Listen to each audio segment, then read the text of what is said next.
Beneath the hush of flesh, a story lingers, stitched in silver lines, woven deep as roots burrowing through marrow, unseen yet endless.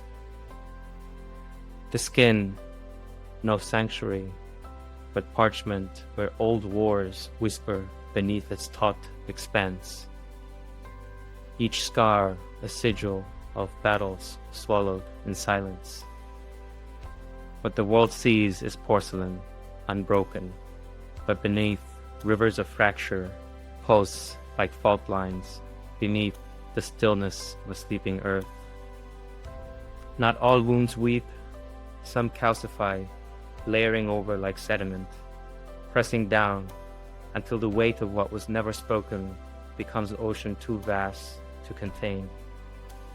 To speak of pain is to risk unraveling, to let slip the flood held back by steady hands, to show the tide marks where sorrow rose and receded, where bruises once bloomed like ink on parchment, only to fade into the stillness of memory's tide.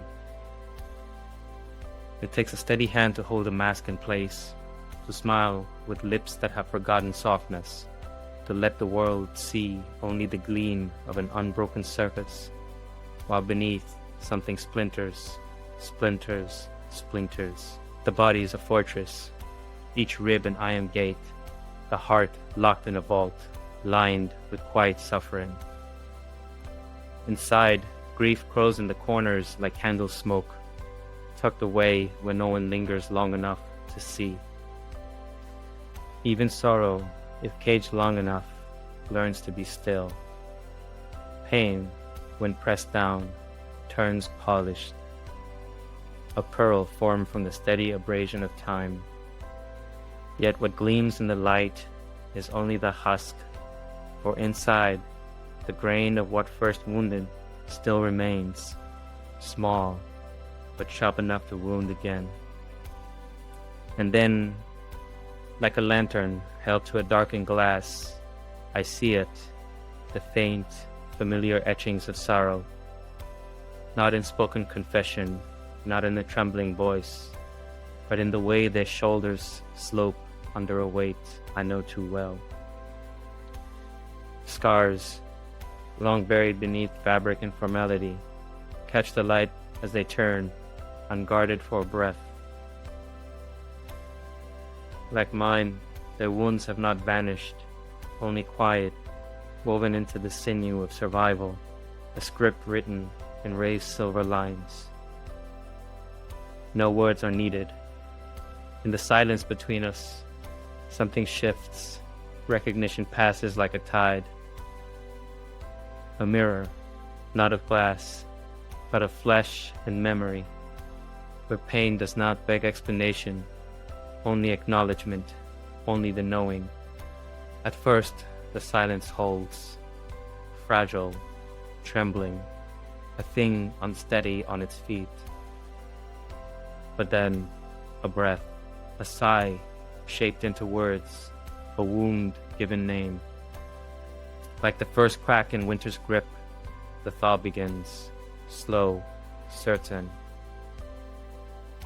The waters long held back now flow between us, light spilling into fractures I once hid, filling the hollow spaces where sorrow nested. Scars, once maps of solitude, become bridges, spanning the distance between my grief and theirs. What was once too heavy to carry alone lifts, weightless, in shared hands. The ocean I couldn't contain now flows freely, finding channels where once there were only walls. We speak, not to fix, not to erase, but to release the ghosts we carried in silence. Each word a stone removed from a crumbling wall. Each truth a thread weaving torn edges whole. Here, in the presence of another, the burden is no longer mine alone. We stand, no longer exiled from our own suffering, but as witnesses to each other's survival. The scars we bore in silence now gleam, not as remnants of pain, but as threads woven into something vast and unbreakable. Once, these wounds marked the borders of solitude. Now, they map the paths we walk to find each other, etch proof that we have endured, not alone, but together. A tapestry of resilience, stitched by shared hands, telling stories once hidden beneath the hush